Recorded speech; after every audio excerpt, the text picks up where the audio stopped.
Welcome back दोस्तों, मैं Gufran electrical channel में। आज हमारी वीडियो का टॉपिक है हम ओवरलोड रिले क्यों लगाते हैं। मतलब कि दोस्तों हम हमारी मोटर को प्रोटेक्शन करने के लिए OLR क्यों लगाते हैं। दोस्तों अक्सर आपने देखा होगा हम MCB लगाते हैं और MCB लगाने के बाद भी हम OLR लगाते हैं। हम OLR क्यों लगाते हैं, आपके मन में जो भी डाउट है आज की वीडियो देखने के बाद आज आपके सारे डाउट क्लियर हो जाएंगे कि आखिर हमको OLR लगाने की आवश्यकता क्यों पड़ती है MCB लगाने के बाद भी। दोस्तों अगर आप इंडस्ट्री में वर्क करते हो आपने OLR तो देखी होगी। OLR आपको कुछ इस प्रकार की देखने को मिलेगी। अगर आप ड्यूअल स्टार्टर की बात करें तो कुछ इस प्रकार देखने को मिलेगी जो इस तरफ है।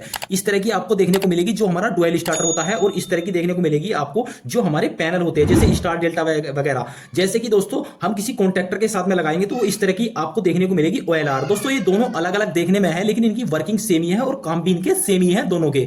तो हम इसको कनेक्ट कैसे करते हैं दोस्तों, ये जो आप तीन पिन देख रहे हो ये हम क्या करेंगे, हम कॉन्ट्रैक्टर में कनेक्शन कर देते हैं इसके, यानी कि तीनों हम अपने कॉन्टैक्टर में लगा देते हैं और इस तरफ हम अपने मोटर को कनेक्ट कर देते हैं। जो ये वाला हिस्सा है इस तरफ क्या करेंगे हम मोटर कनेक्ट कर देते हैं और इस तरफ हम अपने कॉन्टैक्टर में लगा देते हैं और हम अपने मोटर को इसके द्वारा ही सप्लाई को देते हैं। ये क्या काम करती है दोस्तों, जो करंट हमारी मोटर को इसके द्वारा जाता है तो ये उस करंट को सेंस करती रहती है। जब हमारा जो कॉन्टैक्टर होता है कुछ इस प्रकार आपका कॉन्टैक्टर इस तरीके से इससे कनेक्ट रहता है, तो दोस्तों जब हम अपने कॉन्टैक्टर को सप्लाई देते हैं तो हम अपने रिले की मदद से ही देते हैं। जो हमारी OLR रिले है इसकी मदद से ही हम अपने कॉन्टैक्टर को ऑपरेट कराते हैं। ये तो आप जानते ही होंगे, अगर नहीं जानते तो मैं आपको थोड़ा सा क्लियर कर देता हूं। दोस्तों आप देखोगे जब भी आप कॉन्टैक्टर का इस्तेमाल करोगे तो आप उसको चलाने के लिए यानी कि उसको ऑपरेट करने के लिए कुछ इस प्रकार टर्मिनल दिए गए होते हैं। एक टर्मिनल A1 होता है, एक होता है A2। वो डिपेंड करता है आपका AC कॉन्टैक्टर है या DC कॉन्टैक्टर है। आपका कोई भी कॉन्टैक्टर हो लेकिन चलेगा तो सप्लाई से ही। हम जो भी सप्लाई से हमारा कॉन्टैक्टर चलने वाला है हम अपने कॉन्टैक्टर को जो सप्लाई देंगे वो अपनी रिले की मदद से ही देते हैं। वो कैसे दोस्तों आप देख सकते हो इस पे यहाँ पे NC टर्मिनल है, यानी कि ये हमारा एक NC हो गया, ये एक NC हो गया। यानी कि अगर मैं यहाँ से सप्लाई दूंगा तो मेरे को यहाँ पे सप्लाई मिल जाएगी। अगर मैं यहाँ पे सप्लाई जोड़ देता हूँ, इस वाले पॉइंट पे सप्लाई जोड़ देता हूँ तो मेरे को यहाँ पे मिलेगी जब तक ये नॉर्मल कंडीशन में है, यानी कि ट्रिप नहीं हुई है। तो इस तरीके से हम क्या करते हैं, अपने जो कॉन्टैक्टर को सप्लाई देते हैं हम न्यूट्रल वाली जो सप्लाई है वो डायरेक्ट अपने कॉन्टैक्टर को दे देंगे जो इसका A2 टर्मिनल है, यहां पे सप्लाई जोड़ देंगे। लेकिन जब हम इसको फेस सप्लाई देंगे अपने कॉन्टैक्टर को तो हम अपने इसके NC की मदद से देंगे, यानी कि NC तो होता है नॉर्मली क्लोज। ये तो दोस्तों आप जानते ही होंगे आखिर NC क्या होता है। NC होता है नॉर्मली क्लोज, यानी कि मैं यहां से सप्लाई दूंगा यहां से मेरे को मिलेगी। लेकिन अगर किसी कंडीशन में हमारा मोटर ज्यादा करंट लेता है, ओवर करंट लेता है, तो हमारी ओवरलोड क्या होगी, रिले क्या होगी दोस्तों, ट्रिप कर जाएगी। जैसे ये ट्रिप करेगी जो हमारा NC पॉइंट है ये NO पॉइंट हो जाएगा, यानी नॉर्मली ओपन, यानी कि ये सप्लाई को काट देगा। जैसे ये सप्लाई को काटेगा तो हमारे कॉन्ट्रैक्टर पे सप्लाई जाना बंद हो जाएगी। तो क्या होगा, हमारा कॉन्ट्रैक्टर बंद हो जाएगा। तो ये इस तरीके से वर्क करती है दोस्तों। ये तो अभी हमने समझी है इसकी वर्किंग कि आखिर हमारी OLR वर्क कैसे करती है। अब आता है मुख्य सवाल कि आखिर हम OLR का ही इस्तेमाल क्यों करते हैं, हम किसी और डिवाइस का इस्तेमाल क्यों नहीं करते। तो दोस्तों इसका जवाब बहुत ही ज्यादा सिंपल है। हमारी जो MCB होती है वो हमको एक प्रोटेक्शन नहीं देती है, बल्कि हमारी OLR जो है वो हमको एक प्रोटेक्शन देती है। वो प्रोटेक्शन कौन सी है, वो प्रोटेक्शन है दोस्तों फेस फेल होने की। अगर किसी कारण हमारा फेस फेल हो जाता है तो उस कंडीशन में क्या होगा, हमारी OLR हमको प्रोटेक्शन देगी, यानी कि ट्रिप हो जाएगी। लेकिन हमारी जो MCB है वो हमको ये प्रोटेक्शन नहीं देती है।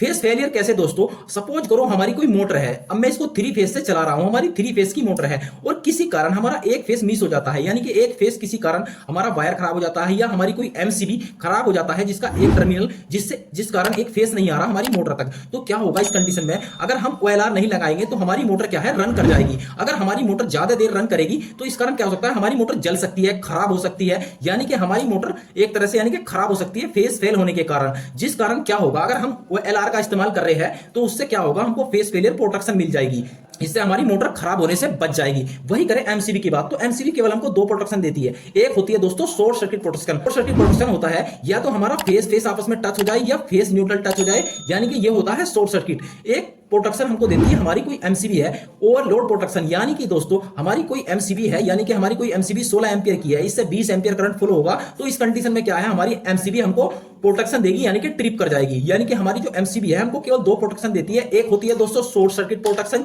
और एक होती है OLR, यानी कि ओवरलोड प्रोटेक्शन। यानी कि हमारी MCB केवल हमको 2 प्रोटेक्शन देती है। हमको तीसरी जो प्रोटेक्शन मिलती है वो मिलती है हमारी OLR से, जिसको बोलते हैं हम फेस फेलियर। किसी कारण अगर फेस फेल हो जाता है तो हमको प्रोटेक्शन देती है हमारी OLR, यानी कि ओवरलोड रिले। दोस्तों कई लोगों का एक क्वेश्चन रहता है कि आखिर हम अपनी OLR का सिलेक्शन कैसे करें, यानी कि हम 8 से 10 एंपियर की लगाए या 10 से 12 एंपियर की लगाए। तो दोस्तों इसका सिलेक्शन भी बहुत ही ज्यादा इजी है। कोई भी मोटर है, कोई भी 3 फेज की मोटर है, सबसे पहले आपको पता होना चाहिए आपकी मोटर कितना करंट ले रही है। जब आपकी मोटर रन कर रही है, आप मल्टीमीटर से चेक कर सकते हैं कि आपकी मोटर कितना एंपियर करंट ले रही है। आपकी सपोज करो आपकी कोई मोटर है वो 10 एंपियर करंट ले रही है, तो दोस्तों इसके लिए आपको OLR का सिलेक्शन करना है। वो कैसे सिलेक्शन करेंगे, तो दोस्तों बहुत ही ज्यादा इजी है। जो हमारा 10 है, 10 इंटू 1.25 कर लीजिए आप, 10 भाग, यानी कि 10 को हम 1.5 से भाग देंगे, 1.25 से सॉरी दोस्तों भाग देंगे, तो हमारा यहां पे 10 इंटू 1.2 करेंगे हम, तो हमारा आएगा 12.5 एंपियर। और जब इसको हम भाग देंगे 10 को 1.25 से, तो हमारा आएगा 8 एंपियर। तो इस तरीके से आप 8 से 12.5 एंपियर के बीच की OLR लगा सकते हैं। तो दोस्तों आपके मन में सवाल आ रहा होगा कि आखिर हमने 1.2 की ही गुना क्यों की। तो दोस्तों ये हमारा एक सेफ्टी फैक्टर होता है। सेफ्टी, जब भी हम किसी डिवाइस के लिए किसी भी सर्किट ब्रेकर का, यानी कि किसी भी जो हमारा सेफ डिवाइस ऐसा है जो हमको सेफ्टी देता है, जैसे सर्किट ब्रेकर हो गया या कोई हमारी OLR हो गई, जब हम इसका सिलेक्शन करते हैं तो थोड़ा मार्जिन रखते हैं करंट का। यानी कि अगर हमारी मोटर थोड़ा ज्यादा करंट ले रही है, थोड़ा यानी कि जिससे उसको नुकसान ना हो, वो इतना ज्यादा करंट ले रही है, तो उस कंडीशन में क्या है, हमारी मोटर जो है वो रन कर जाए, यानी कि ट्रिप ना हो बार बार, यानी कि जितनी उसकी क्षमता है उतने पे वो आराम से चल जाए, यानी कि ट्रिप ना करे हल्का सा ओवर करंट होते ही। तो इसीलिए इतना मार्जिन रखा जाता है। इसीलिए 1.25 जो होती है, जब हम इलेक्ट्रिकल थ्योरी पढ़ते हैं तो उसमें हमको बताया जाता है कि 1.25 जो होती है ये एक होती है हमारी सेफ्टी फैक्टर रेटिंग।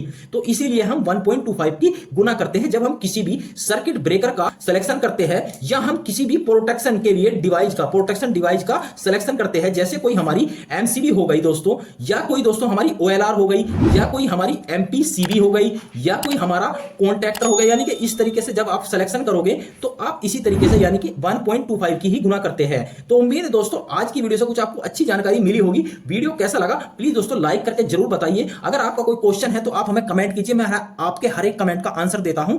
अगर आप हमारे चैनल पर नए हैं तो चैनल को सब्सक्राइब करके बेल आइकन प्रेस कर लीजिए ताकि आने वाली वीडियो की नोटिफिकेशन आप लोगों को मिलती रहे। आज की वीडियो में धन्यवाद, मिलते हैं अगली वीडियो में।